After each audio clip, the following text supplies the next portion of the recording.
taariikh nololeedka superstar-ka weyn ee door walba sameyn kara ee Ajay Devgan min bilow ilaa dhamaad. Vishal Feroo Devgan waa actor, director iyo qarash gareeye Hindi ah kaasi oo ka tirsan shirkadda Bollywood-ka waxaana caan ku yahay in loogu yeero magaca Ajay Devgan ama Jay Devgan isagoo xarafka ee magaciisa ka reebay si uu nasiibkiisa u wanaagsanaado.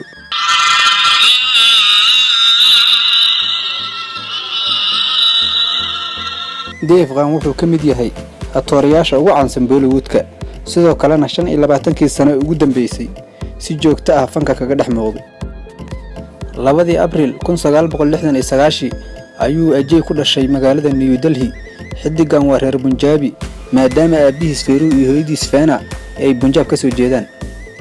Ajay wuxuu wax ku soo bartay kana soo qalin jabiyay iskuulka Silver Bridge High School oo ku yaala xaafadda Juhi ee magaalada Mumbai.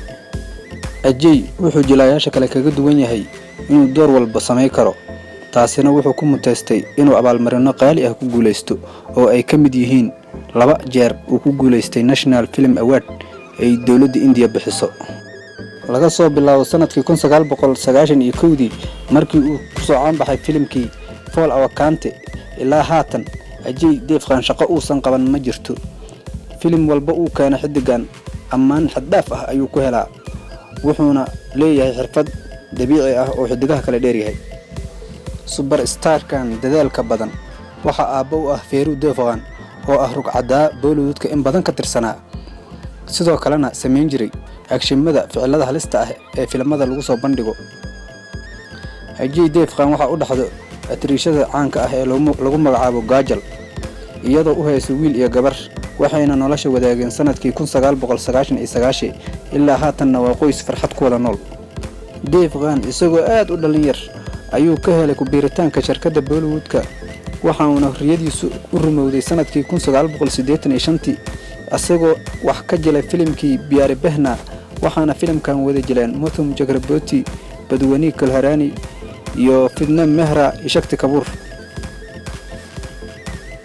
Ajay ayaa filimkan ku metelay doorka Mithun oo yar waxaana aad loo ammaanay bandhigii filimkan Ajay uu ka sameeyay isagoo dhalin yar.